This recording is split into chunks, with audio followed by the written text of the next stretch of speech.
이번에 직권의 운동인데 여기 지금 첫 번째로 나와 있는 게 대륙 이동설이라고 해서 나와 있죠. 자, 이 대륙 이동설 꼭 중요하게 보셔야 돼요. 자, 대륙 이동설이라고 하는 건 뭐냐면은요, 이 과거에 약 3억 3,500만 년 전이라고 되어 있는데, 자, 과거에는 하나의 커다란 대륙으로 있었다. 그걸 우리는 판게아라고 얘기해요. 초대륙, 판게아라고 얘기를 하고요. 자, 그 상태에서 현재와 같이 대륙들이 이동해서 현재와 같은 대륙 분포를 이루고 있어요. 라고 하는 게 그 베게너라는 양반이 주장한 대륙 이동설이야. 그럼 이 사람이 이렇게 얘기를 했을 때는 뭔가 증거가 있었겠죠. 그래서 그 증거로 네 가지를 얘기를 해요. 별표 중요. 자, 그 첫 번째가 해안선 모양 일치야. 보시면은 남아메리카 대륙의 동해안하고 아프리카 대륙의 서해안이 이렇게 딱 겹쳐지는 걸 볼 수가 있어요.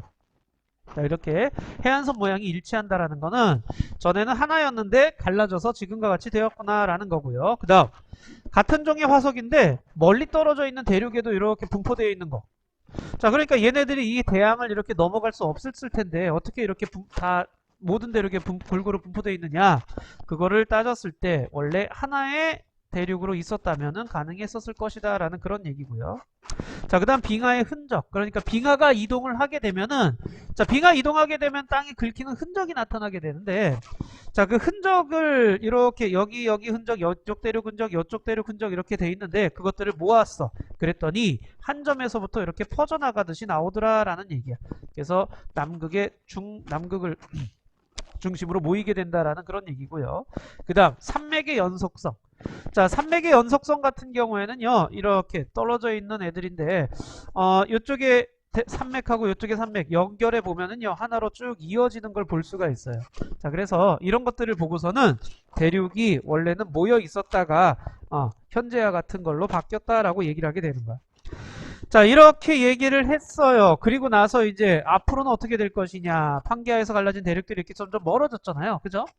자, 이렇게 점점 멀어져서 현재와 같은 대륙 분포를 유지했는데 지금도 계속 움직이고 있어. 자, 그래서 먼 미래에서는요, 현재와는 또 다른 대륙 분포를 이루게 될 거고, 자, 요거 한 개. 대륙 이동설을 베게너가 주장을 했는데 그때 당시에는 대륙 이동설이 받아들여지지 않았어. 그 이유가 대륙이 이동한다라는 이 커다란 땅덩어리가 이동하게 되는 그 원동력을 얘기를 못했거든. 그래서 인정을 못 받았고요. 오케이. 자, 그래서 대륙 이동설 그 증거들 꼭 기억해 주셔야 돼. 자, 여기 지금 1번부터 3번까지 문제 한번 빨리 좀 풀어보자. 자, 1번 보자. 1번 다. 자, 나, 가, 다죠. 나, 가, 다. 그 다음 2번에 판계하죠. 3번에는 조용. 자, 그리고 3번에는요. OX, OX. 됐죠? 자, 대륙 이동설을 지금 얘기를 했는데 그때 당시에는 인정을 못 받았지만 지금은 이제 그 대륙 이동설이 맞다라고 얘기를 하고 있는데 그때 이제 이동하는 애들을 우린 뭐라고 얘기냐면 판이라고 얘기를 해요. 판.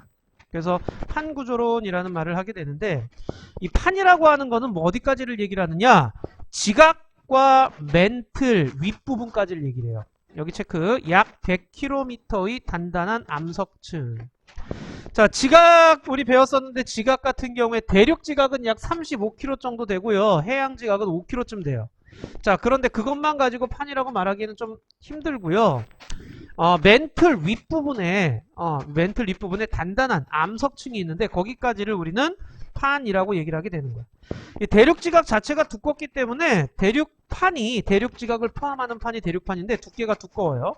반대로 이제 해양판 같은 경우에는 해양 지각을 포함한 판인데 두께가 얇다라는 얘기예요.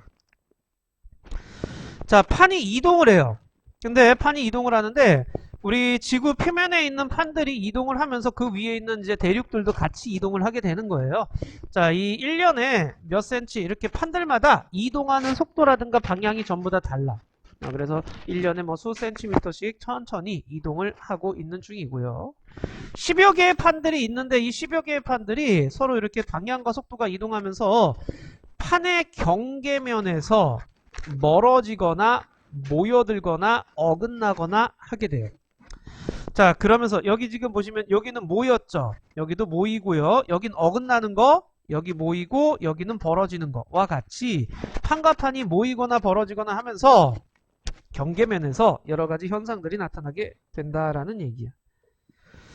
자, 대륙이동설은 이 원동력을 설명 못해서 발표 당시엔 인정을 못 받았어. 근데 요즘 이제 과학기술 발달로 대륙이동 원동력이 밝혀졌죠. 바로 멘틀 대류설이라고 해가지고 멘틀이 대류 현상이 일으킨다라는 얘기예요. 자, 그래서 이 대륙이동설이 현재는 판구조론으로 바뀌어 있어요. 그래서 여러 개 판으로 이루어져 있고 판의 경계에서 지진이나 화산 활동이 일어나고 있다라는 구조예요. 자, 판의 경계면에서 판들이 충돌하거나 멀어지거나 하게 되면은요, 지진이나 화산 활동이 일어나게 되는데, 그 첫 번째 이 화산 활동 같은 경우에, 이 마그마가 지각의 약한 틈을 이렇게 뚫고서 빠져나오는 현상이 화산 활동이에요. 그러면 이제 여러 가지 분출물이 같이 나오죠. 화산가스 기체가 나오고요. 용암이라든가 화산 쇠설물이라고 해가지고 여기 옆에 나와 있네. 여러 가지 암석 조각이라든가 재라든가 고체 물질들을 전부 다 화산 쇠설물이라고 얘기를 해요. 자, 이런 것들이 튀어나오게 되고요. 그 다음에 피해도 있지만 이점도 있어요. 자, 피해로는 뭐가 있느냐. 화산재가 햇빛을 가려버리네. 그럼 평균 온도를 낮춰버리고, 자, 그 다음 항공기 고장 원인 용암 같은 거 흘러가지고 산불을 내기도 하고 도로를 파괴시키기도 하는 그런 피해도 있지만, 화산 주변 활동 주변 지역에서는 이 지열을 이용해서 난방이나 전기 생산도 하게 되고요. 그 다음 관광지로도 많이 개발을 하고 있죠. 자, 그래서 이런 이점도 있다라는 거예요. 자, 오케이. 그럼 바로 옆에 1, 2, 3 1까지 문제를 좀 해보도록 해보자.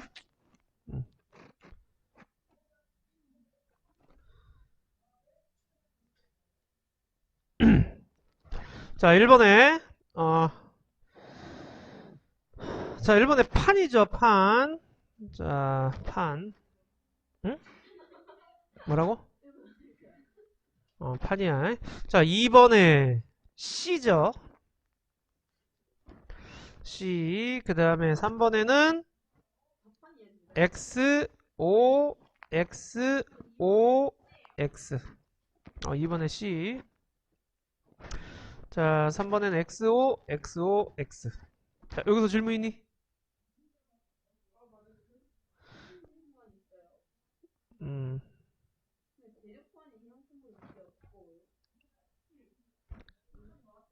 대륙판이 더 두껍다고 써있잖아요. 대륙지각 자체가 두껍잖아. 자, 그 다음 1번에 O, X, X, O. 됐나? 자, 그럼 이번엔 지진. 자, 지진 같은 경우에는요, 땅의 흔들림이라고 생각하시면 되는데, 자, 지구 내부에 쌓인 에너지가 갑자기 빵 하고 폭발해가지고 땅이 흔들리는 걸 지진이라고 얘기를 해요. 그래서 지층이 끊어질 때라든가 아니면 화산 폭발이 일어날 때라든가 이럴 때 이제 지진 활동이 일어나게 되는데, 여기서 별표는 이놈이야. 규모와 진도의 차이에 대해서 기억을 좀 해주셔야 돼요. 자, 지진 세기를 규모와 진도로 나타내게 되는데, 자, 보자. 절대적인 세기는 규모로 얘기를 하고요. 피해 정도는 진도로 표시한다라고 돼 있죠. 절대적인 세기 비교. 그러니까 이 지진의 규모가 얼마니, 즉 지진의 발생 지점, 거리 등과 관계없이 그냥 에너지가, 방출된 에너지가 얼마나 센 놈이니 그걸 따지는 게 규모예요. 그럼 진도는 뭐냐면 피해 정도야. 내가 얼마나 피해를 받았느냐 그걸 얘기를 하는 거야. 그렇다면 발생 지점에서 멀수록 피해가 작을 거고 발생 지점에 가까울수록 피해가 클 거고. 이해돼요? 그러니까 똑같은 규모라도 규모의 지진이라도 어느 지점에 있느냐에 따라서 진도값은 달라질 수 있다라는 그런 얘기야. 알겠죠? 자, 그래서 규모는 절대값이고요. 진도는 상대적인 값이라고 생각하시면 돼요. 위치에 따라 달라지는 값. 자, 그래서 지진의 세기를 비교할 때는 규모로서 따지고요. 피해 정도를 얘기를 할 때는 진도로 따지게 된다라는 얘기인데, 오른쪽에 요거 한번 봐줘. 자, 규모는 아라비아 숫자로 표시하고 진도는 로마자로 표시를 하는데, 지진이 꽝 하고 발생을 했어. 그 지진이 발생한 지점을 진원이라고 얘기를 해요. 그 진원에서 가장 가까운 지표면을 진앙이라고 얘기를 해. 오케이? 자, 요 이름도 알아두세요. 진원에서부터 멀면 멀수록 피해가 작아지는 거야. 자, 지진이 일어났을 때 우리는 어떻게 해야 돼? 탁자 밑에 들어가 있거나, 엘리베이터 타면 안 되죠? 자, 계단 이용해야 되고요. 담장이라든가 가로등 이런 것들에서 멀어져야 돼.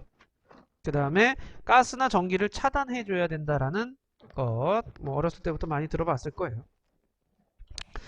자, 그러면 지진 활동이 일어나는 지역을 우리는 지진대라고 얘기를 하고요. 화산 활동이 일어나는 지역을 화산대라고 얘기를 해. 자, 지진대, 화산대 같은 경우에는요. 여기 화산 활동이 자주 일어나는 지역 화산대, 지진 활동이 자주 일어나는 지역 지진대인데, 화산대와 지진대는요. 여기 체크야. 어딨냐? 판의 경계와 대체로 일치. 판의 경계와 대체로 일치해요. 자, 화산대와 지진대는 판의 경계와 거의 일치해요. 왜 그러겠어? 판과 판이 충돌하거나 멀어지거나 엇갈리면서 지진과 화산활동이 일어나기 때문에 그렇게 되는 거죠. 그래서 판의 경계에서 주로 많이 일어나게 되는 거야. 자, 보시면 지도 안에 세계지도에다가 지진활동이 일어난 지역하고 그 다음 화산활동이 일어난 지역하고 다 표시한 다음에 겹쳐보면은요.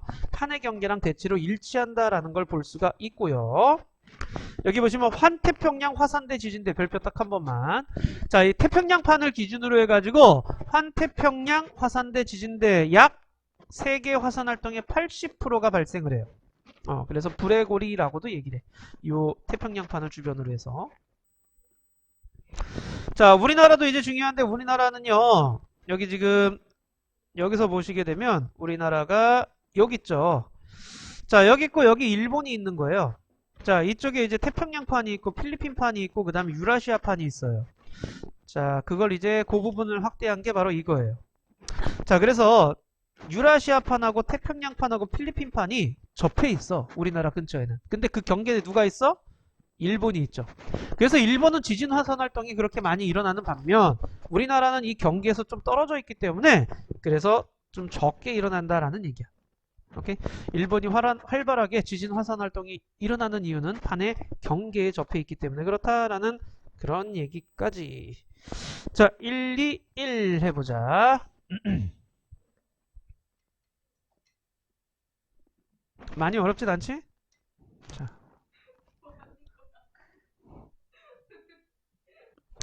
자, 1번 해보자. 1번에 규모, 진도, 규모. 2번에 기억, 니은, 리을. 1번에 O, X, O, O. 됐니? 자, 그러면 53쪽 22번까지 전부 풀어줄 수 있도록 하세요.